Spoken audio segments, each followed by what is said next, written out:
परम सत्कारयोग साध संगत जी, सारे ही रसना पवित्र करिए ते आखिए धन गुरु गोबिंद सिंह जी, धन सतगुरु जगजीत सिंह जी, धन सतगुरु उदय सिंह जी। साध संगत जी, आप सब नूं गुरु गोबिंद सिंह जी के प्रगट दिवस की लख लख वधाई होवे। अज साखी है गुरु गोबिंद सिंह जी के प्रगट दिवस ते। गुरु जी का अवतार धारना। मगर संमत 1722 ਨੂੰ आनंदपुर तो परिवार सहित तीर्थ यात्रा वास्ते चल के जद श्री गुरु तेग बहादुर जी पटने पहुँचे तो अपने परिवार का सेठ जैतराम की हवेली विच निवास का प्रबंध करा के आप ढाके दियां संगतां की बेनती प्रवान करके उन्हां नाल ढाके चले गए।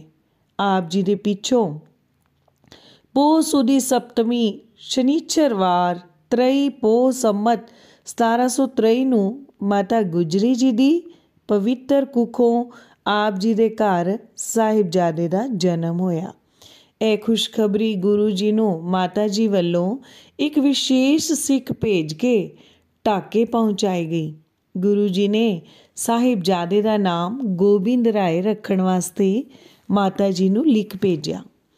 पटने विच सारे सिख सेवकां अते परिवार वल्लों आप जी के जन्म दिन दियां बहुत खुशियां मनाईयां गईयां अते गरीबां नूं दान पुण्य कीते गए।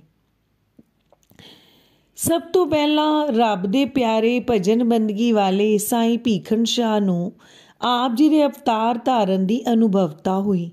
सैयद भीखन शाह पिंड कुड़ाम रियासत पटियाला के रहन वाले इस समय अपने मुरशद पास पिंड ठसके जिला करनाल विच टिके हुए सन। जद आप जी नूं रब्बी नूर दे प्रगट होने की अपनी आत्मक शक्ति द्वारा अनुभवता हुई तो आप जी शीघ्र ही बाल गुरु जी के दर्शन करन वास्ते पटने पहुँच गए। साईं जी ने 2 कुंजियां, एक दुध दी अते एक पानी दी भर के साहिबजादे दे पास कीतियां।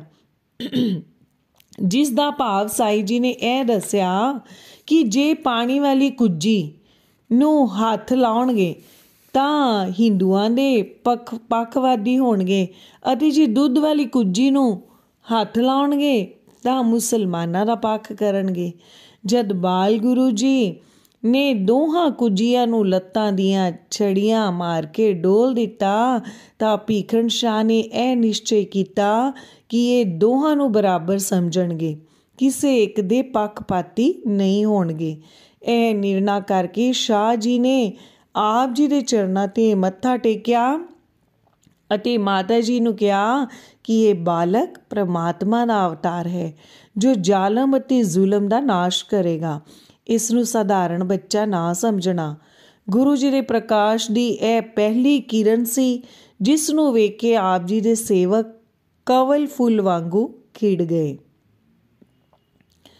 आप जी का सूरज के चढ़न वांगू अवतार होया जिसने साडे वर्गे अनेका दासां नूं कवल फुल्लां वांगू खिड़ा दिता अर्थात खुशियां बख्शियां। बालपन दे कौतक। गोदी अवस्था तो जद आप बालक गुरु यानी बालक गुरु जी खेड़ अवस्था विच आए तां कई प्रकार दीयां मनमोहणियां ते प्यारियां प्यारियां गल्लां करदे जिन्हां नूं वेख सुण के परिवार नूं बड़ी प्रसन्नता हुंदी। बाहर बच्चियां विच खेडण समय, बेड़े विच सैर करन समय, बाग आदक विच फल फुल वेखण समय आप जी दे मामा किरपाल चंद जी सदा आप जी दे नाल हिफाजत वजों रहिंदे सन। होर बालकां नाल मिल के आप जी कई प्रकार दीयां खेडां करदे सन, जैसा कि सिर ते कलगी ला के, हथ विच तीर कमान फड़ के अते कमर कस्सा कस के आप फौजी जरनैल बन जांदे अते होर बालकां नूं सिपाही बना के उन्हां नूं 2 टोलियां विच वंड के झूठियां लड़ाइयां लड़दे रहंदे सन। आप जी दे घर दे विहड़े विच एक खूह सी जिथों महल्ले दीयां औरतां पानी भरन आउंदियां सन। जदों पानी दे घड़े भर के ਤੁਰਦੀਆਂ ਸਨ ਤਾਂ ਆਪ ਜੀ ਉਹਨਾਂ ਦੇ ਮਿੱਟੀ ਦੇ ਘੜਿਆਂ ਨੂੰ ਗੁਲੇਲੇ ਮਾਰ ਕੇ ਭੰਨ ਦਿੰਦੇ ਸਨ। ਜਦੋਂ ਉਹਨਾਂ ਇਸਤਰੀਆਂ ਨੇ ਮਾਤਾ ਜੀ ਅੱਗੇ ਇਸ ਗੱਲ ਦੀ ਸ਼ਿਕਾਇਤ ਕੀਤੀ ਤਾਂ ਮਾਤਾ ਜੀ ਨੇ ਉਹਨਾਂ ਨੂੰ ਲੋਹੇ ਦੀਆਂ ਗਾਗਰਾਂ ਲੈ ਦਿੱਤੀਆਂ। ਫਿਰ ਗਾਗਰਾਂ ਨੂੰ ਵੀ ਆਪ ਜੀ ਤੀਰਾਂ ਦੇ ਨਿਸ਼ਾਨੇ ਫੁੰਡ ਕੇ ਛੇਕ ਕਰ ਦਿੰਦੇ ਸਨ, ਜਿਸ ਕਰਕੇ ਮਾਤਾ ਜੀ ਨੇ ਉਸ ਖੂਹ ਨੂੰ ਸ਼ਰਾਬ ਦੇ ਕੇ ਉਸ ਦਾ ਪਾਣੀ ਹੀ ਖਾਰਾ ਕਰ ਦਿੱਤਾ, ਜਿਸ ਕਰਕੇ ਇਸਤਰੀਆਂ ਨੇ ਉੱਥੋਂ ਪਾਣੀ ਭਰਨਾ ਹੀ ਬੰਦ ਕਰ ਦਿੱਤਾ ਅਤੇ ਸਾਹਿਬਜ਼ਾਦੇ ਦਾ ਇਹ ਕੌਤਕ ਵੀ ਬੰਦ ਹੋ ਗਿਆ। ਸ਼ਾਹੂਕਾਰ ਦੀ ਇਸਤਰੀ ਨੂੰ ਪੁੱਤਰਾਂ ਦਾ ਵਾਰ। ਸ਼ਹਿਰ ਦੇ ਇੱਕ ਸ਼ਾਹੂਕਾਰ ਦੇ ਘਰ ਸੰਤਾਨ ਨਹੀਂ ਸੀ ਹੁੰਦੀ। ਉਸਨੇ ਜਦ ਆਪ ਜੀ ਦੀ ਕੀਰਤੀ ਸੁਣੀ ਤਾਂ ਉਸ ਦੀ ਇਸਤਰੀ ਆਪਣੀ ਸੱਸ ਨੂੰ ਨਾਲ ਲੈ ਕੇ ਮਾਤਾ ਜੀ ਪਾਸ ਆਈ। ਸੱਸ ਨੇ ਮਾਤਾ ਜੀ ਨੂੰ ਸਾਰੀ ਗੱਲ ਦੱਸ ਕੇ ਬੇਨਤੀ ਕੀਤੀ ਕਿ ਮੇਰੀ ਇਸ ਨੂੰਹ ਦੇ ਘਰ ਬਾਲ ਨਹੀਂ ਹੁੰਦਾ, ਤੁਸੀਂ ਕਿਰਪਾ ਕਰਕੇ ਸਾਹਿਬਜ਼ਾਦੇ ਪਾਸੋਂ ਇਸ ਨੂੰ ਪੁੱਤਰ ਹੋਵੇ ਦਾ ਵਾਰ ਬਖਸ਼ਾਓ। ਗੁਰੂ ਜੀ ਉਸ ਸਮੇਂ ਵਿਹੜੇ ਵਿੱਚ ਖੇਡ ਰਹੇ ਸਨ। ਮਾਤਾ ਜੀ ਨੇ ਆਪ ਜੀ ਨੂੰ ਸੱਦ ਕੇ ਗੋਦੀ ਵਿੱਚ ਲੈ ਕੇ ਪਿਆਰ ਕੀਤਾ ਅਤੇ ਕਿਹਾ, ਬੇਟਾ ਇਹ ਗੁਰੂ ਨਾਨਕ ਦੇਵ ਜੀ ਦੇ ਸਮੇਂ ਤੋਂ ਗੁਰੂ ਘਰ ਦੇ ਸਿੱਖ ਹਨ, ਇਹਨਾਂ ਦੀ ਮੁਰਾਦ ਪੂਰੀ ਕਰੋ, ਇਹਨਾਂ ਦੇ ਘਰ ਬਾਲਕ ਹੋਵੇ। ਮਾਤਾ ਜੀ ਦੀ ਇਹ ਗੱਲ ਸੁਣ ਕੇ ਆਪ ਜੀ ਨੇ ਹੱਸ ਕੇ ਕਿਹਾ, ਮਾਤਾ ਜੀ ਪਹਿਲਾਂ ਇਹ ਆਪਣੀ ਬੇੜੀ ਮੈਨੂੰ ਦਰਿਆ ਵਿੱਚ ਸੈਰ ਕਰਨ ਵਾਸਤੇ ਦੇਣਗੇ ਤਾਂ ਫਿਰ ਮੈਂ ਇਹਨਾਂ ਨੂੰ ਪੁੱਤਰ ਦਾ ਵਾਰ ਦਿਆਂਗਾ।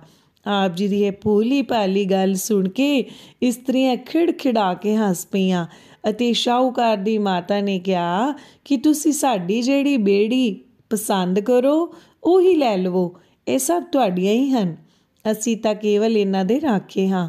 ਸ਼ਾਹੂਕਾਰਨੀ ਦੀ ਇਹ ਗੱਲ ਸੁਣ ਕੇ ਆਪ ਜੀ ਨੇ ਮਾਤਾ ਜੀ ਦੀ ਗੋਦ ਵਿੱਚੋਂ ਉੱਠ ਕੇ ਹੱਥ ਵਿੱਚ ਛੜੀ ਫੜ ਕੇ ਉਸ ਇਸਤਰੀ ਦੇ ਸਿਰ ਉੱਤੇ 1 2 3 4 5 ਵਾਰ ਛੁਆਈ ਅਤੇ ਬਚਨ ਕੀਤਾ ਕਿ ਇਸ ਦੇ ਘਰ 5 ਪੁੱਤਰ ਹੋਣਗੇ। ਇਹ ਵਰਦਾਨ ਲੈ ਕੇ ਸ਼ਾਹੂਕਾਰਨੀ ਆਪਣੀ ਨੂੰਹ ਨੂੰ ਲੈ ਕੇ ਬੜੀ ਖੁਸ਼ੀ ਘਰ ਚਲੀ ਗਈ। ਸਮੇਂ ਅਨੁਸਾਰ ਗੁਰੂ ਜੀ ਦੀ ਕਿਰਪਾ ਨਾਲ ਉਸ ਦੇ ਘਰ 5 ਪੁੱਤਰ ਪੈਦਾ ਹੋਏ। ਪੰਡਿਤ ਸ਼ਿਵਦੱਤ ਨੂੰ ਰਾਮ ਰੂਪ ਵਿੱਚ ਦਰਸ਼ਨ। ਗੰਗਾ ਦੇ ਜਿਸ ਘਾਟ ਉੱਤੇ ਜਾ ਕੇ ਗੁਰੂ ਜੀ ਬੱਚਿਆਂ ਨਾਲ ਖੇਡਦੇ ਸਨ, ਇਸ਼ਨਾਨ ਕਰਦੇ ਤਥਾ ਬੇੜੀ ਦੀ ਸੈਰ ਕਰਦੇ ਹੁੰਦੇ ਸਨ, ਉਸ ਘਾਟ ਉੱਤੇ ਹੀ ਇੱਕ ਪੰਡਿਤ ਸ਼ਿਵਦੱਤ, ਜਿਹੜਾ ਸ਼੍ਰੀ ਰਾਮ ਚੰਦਰ ਜੀ ਦਾ ਉਪਾਸ਼ਕ ਸੀ, ਅੰਮ੍ਰਿਤ ਵੇਲੇ ਬੈਠ ਕੇ ਪਾਠ ਪੂਜਾ ਕਰਦਾ ਹੁੰਦਾ ਸੀ। ਉਸਨੇ ਜਦ ਆਪ ਜੀ ਦੀ ਆਤਮ ਸ਼ਕਤੀ ਦੀਆਂ ਗੱਲਾਂ ਦੀ ਕੀਰਤੀ ਸੁਣੀ ਤਾਂ ਉਸਨੇ ਇੱਕ ਦਿਨ ਮਨ ਵਿੱਚ ਨਿਸ਼ਚਾ ਕਰ ਲਿਆ ਕਿ ਜੇਕਰ ਇਹ ਠੀਕ ਹੀ ਈਸ਼ਵਰ ਦੇ ਅਵਤਾਰ ਹਨ ਤਾਂ ਮੈਨੂੰ ਸ਼੍ਰੀ ਰਾਮ ਚੰਦਰ ਜੀ ਦੇ ਰੂਪ ਵਿੱਚ ਦਰਸ਼ਨ ਦੇਣ, ਤਾਂ ਮੈਂ ਇਹਨਾਂ ਨੂੰ ਸੱਚਾ ਅਵਤਾਰ ਮੰਨਾਂਗਾ। ਇੱਕ ਦਿਨ ਗੁਰੂ ਜੀ ਘਾਟ ਉੱਤੇ ਬਾਲਕਾਂ ਨਾਲ ਖੇਡ ਰਹੇ ਸਨ ਅਤੇ ਪੰਡਿਤ ਅੱਖਾਂ ਮੀਟ ਕੇ ਆਪਣੇ ਸਿਮਰਨ ਭਜਨ ਵਿੱਚ ਜੁੜਿਆ ਬੈਠਾ ਸੀ। ਉਸ ਦੀ ਮਨੋਭਾਵਨੀ ਨੂੰ ਪੂਰਾ ਕਰਨ ਵਾਸਤੇ ਗੁਰੂ ਜੀ ਖੇਡਦੇ ਖੇਡਦੇ ਉਸ ਦੇ ਅੱਗੇ ਜਾ ਖੜੇ ਹੋਏ। ਇਸ ਨਾਲ ਪੰਡਿਤ ਜੀ ਨੂੰ ਇਉਂ ਜਾਪਿਆ ਕਿ ਉਸ ਦੇ ਮੂਹਰੇ ਸ਼੍ਰੀ ਰਾਮ ਚੰਦਰ ਜੀ ਸਾਖਿਆਤ ਖੜੇ ਹੋਏ ਹਨ।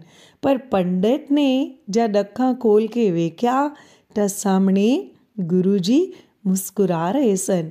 ਇਹ ਕੌਤਕ ਵੇਖ ਕੇ ਪੰਡਿਤ ਬੜਾ ਹੀ ਪ੍ਰਸੰਨ ਹੋਇਆ ਅਤੇ ਉੱਠ ਕੇ ਗੁਰੂ ਜੀ ਦੇ ਚਰਨਾਂ 'ਤੇ ਨਮਸਕਾਰ ਕਰਕੇ ਸਦਾ ਵਾਸਤੇ ਆਪ ਜੀ ਦਾ ਚਰਨ ਸੇਵਕ ਬਣ ਗਿਆ।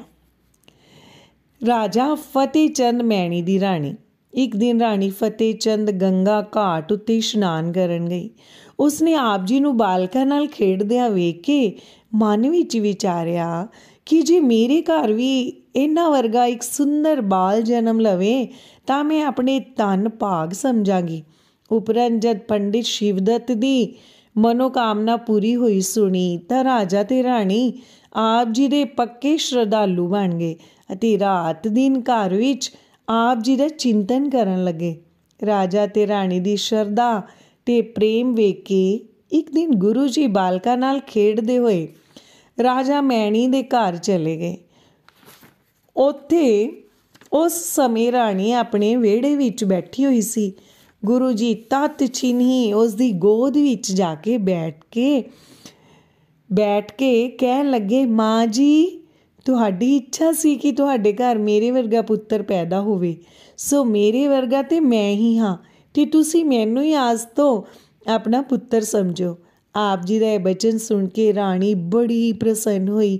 ਉਪਰੰਤ ਆਪ ਜੀ ਅਤੇ ਆਪ ਜੀ ਦੇ ਬਾਲਕ ਸਾਥੀਆਂ ਵਾਸਤੇ ਜਦ ਰਾਣੀ ਬਾਜ਼ਾਰ ਤੋਂ ਮਠਿਆਈ ਮੰਗਵਾਉਣ ਲੱਗੀ ਤਾਂ ਆਪ ਜੀ ਨੇ ਕਿਹਾ, ਮਾਂ ਜੀ ਬਾਜ਼ਾਰ ਤੋਂ ਕੁਛ ਨਹੀਂ ਮੰਗਵਾਉਣਾ, ਇਸ ਸਮੇਂ ਜੋ ਕੁਝ ਘਰ ਵਿੱਚ ਤਿਆਰ ਹੈ ਉਹੀ ਸਾਨੂੰ ਛੇਤੀ ਦੇ ਦਿਓ, ਸਾਨੂੰ ਖੇਡਦਿਆਂ ਨੂੰ ਬਹੁਤ ਭੁੱਖ ਲੱਗੀ ਹੋਈ ਹੈ। ਉਸ ਸਮੇਂ ਮੈਣੀ ਦੇ ਘਰ ਵਿੱਚ ਛੋਲਿਆਂ ਦੀਆਂ ਤਲੀਆਂ ਹੋਈਆਂ ਘੁੰਗਣੀਆਂ ਤਿਆਰ ਸਨ ਜੋ ਸਭ ਬਾਲਕਾਂ ਨੂੰ ਵਰਤਾਈਆਂ ਗਈਆਂ। ਗੁਰੂ ਜੀ ਨੇ ਕਿਹਾ, ਮਾਂ ਜੀ ਇਹ ਬਹੁਤ ਸਵਾਦ ਹਨ, ਅਸੀਂ ਰੋਜ਼ ਹੀ ਇੱਥੇ ਆਣ ਕੇ ਖਾਇਆ ਕਰਾਂਗੇ। ਇਸ ਦਿਨ ਤੋਂ ਉਪਰੰਤ ਆਪ ਜੀ ਹਰ ਰੋਜ਼ ਬਾਲਕਾਂ ਨਾਲ ਮੈਣੀ ਦੇ ਘਰ ਜਾ ਕੇ ਖੇਡਦੇ ਅਤੇ ਘੁੰਗਣੀਆਂ ਖਾਂਦੇ ਹੁੰਦੇ ਸਨ। ਆਪ ਜੀ ਦੀ ਇਸ ਯਾਦ ਵਿੱਚ ਰਾਜਾ ਫਤਿਹ ਚੰਦ ਮੈਣੀ ਦਾ ਇੱਕ ਘਰ ਗੁਰਦੁਆਰਾ ਮੈਣੀ ਸੰਗਤ ਕਰਕੇ ਪ੍ਰਸਿੱਧ ਹੈ ਅਤੇ ਇੱਥੇ ਹਰ ਰੋਜ਼ ਸੰਗਤਾਂ ਨੂੰ ਘੁੰਗਣੀਆਂ ਦਾ ਪ੍ਰਸ਼ਾਦ ਹੀ ਵਰਤਾਇਆ ਜਾਂਦਾ ਹੈ। ਮਾਇਆ ਦਾ ਘੜਾ।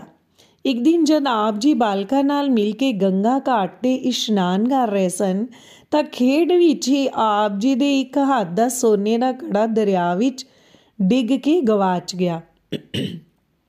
ਜਦ ਆਪ ਜੀ ਘਰ ਆਏ ਤਾਂ ਮਾਤਾ ਜੀ ਨੇ ਇੱਕ ਹੱਥ ਦਾ ਘੜਾ ਨਾ ਵੇਖ ਕੇ ਆਪ ਜੀ ਤੋਂ ਪੁੱਛਿਆ ਕਿ ਇਸ ਹੱਥ ਦਾ ਘੜਾ ਕਿੱਥੇ ਹੈ। ਤਦ ਆਪ ਜੀ ਮਾਤਾ ਜੀ ਨੂੰ ਗੰਗਾ ਘਾਟ 'ਤੇ ਲੈ ਗਏ ਅਤੇ ਦੂਜੇ ਹੱਥ ਦਾ ਘੜਾ ਲਾ ਕੇ ਪਾਣੀ ਵਿੱਚ ਵਗਾ ਮਾਰ ਕੇ ਆਖਿਆ ਕਿ ਮਾਤਾ ਜੀ ਪਹਿਲਾ ਘੜਾ ਇੱਥੇ ਕੁਝੇ ਹੱਥੋਂ ਲੱਥ ਕੇ ਡਿੱਗਾ ਸੀ। ਜਦ ਮਾਤਾ ਜੀ ਨੇ ਇਸ ਤਰ੍ਹਾਂ ਦੂਜੇ ਘੜੇ ਨੂੰ ਸੁੱਟ ਦੇਣ ਦਾ ਮਨੋਰਥ ਪੁੱਛਿਆ ਤਾਂ ਆਪ ਜੀ ਨੇ ਕਿਹਾ, ਮਾਤਾ ਜੀ ਇਹਨਾਂ ਹੱਥਾਂ ਨਾਲ ਹੀ ਬੜੇ ਜ਼ਾਲਮਾਂ ਦੇ ਗਰਭ ਪ੍ਰਹਾਰਨੇ ਹਨ, ਇਹਨਾਂ ਨਾਲ ਹੀ ਦੀਨ ਦੁਖੀਆਂ ਦੀ ਰੱਖਿਆ ਕਰਨੀ ਹੈ, ਇਹਨਾਂ ਨਾਲ ਹੀ ਅੰਮ੍ਰਿਤ ਤਿਆਰ ਕਰਕੇ ਮੁਰਦਿਆਂ ਨੂੰ ਸੁਰਜੀਤ ਕਰਕੇ ਅਤੇ ਪੈਰਾਂ ਹੇਠ ਡਿੱਗਿਆ ਹੋਇਆਂ ਨੂੰ ਉੱਚਿਆਂ ਉਠਾਲਣਾ ਹੈ, ਇਹਨਾਂ ਨਾਲ ਹੀ ਤੁਰ ਕੀ ਬਾਣੀ ਸ਼੍ਰੀ ਗੁਰੂ ਗ੍ਰੰਥ ਸਾਹਿਬ ਜੀ ਨੂੰ ਟੀਕਾ ਦੇਣਾ ਹੈ। ਇਸ ਵਾਸਤੇ ਜੇਕਰ ਇਹਨਾਂ ਹੱਥਾਂ ਨੂੰ ਹੁਣ ਤੋਂ ਹੀ ਮਾਇਆ ਨਾਲ ਬੰਨ੍ਹ ਲਿਆ ਤਾਂ ਇਹ ਕੰਮ ਜੋ ਅਕਾਲ ਪੁਰਖ ਨੇ ਸਾਡੇ ਜਿੰਮੇ ਲਾਏ ਹਨ ਕਿਵੇਂ ਪੂਰੇ ਹੋਣਗੇ। ਇਹ ਉੱਤਰ ਸੁਣ ਕੇ ਮਾਤਾ ਜੀ ਚੁੱਪ ਕਰਕੇ ਘਰ ਨੂੰ ਮੁੜ ਆਏ। ਸਾਰੇ ਹੀ ਆਖ ਲਈਏ, ਧੰਨ ਧੰਨ ਗੁਰੂ ਗੋਬਿੰਦ ਸਿੰਘ ਜੀ। ਉਹਨਾਂ ਦੇ ਚਰਨਾਂ 'ਤੇ ਸਾਡੀ ਅਨੇਕਾਂ ਵਾਰੀ ਨਮਸਕਾਰ ਹੈ।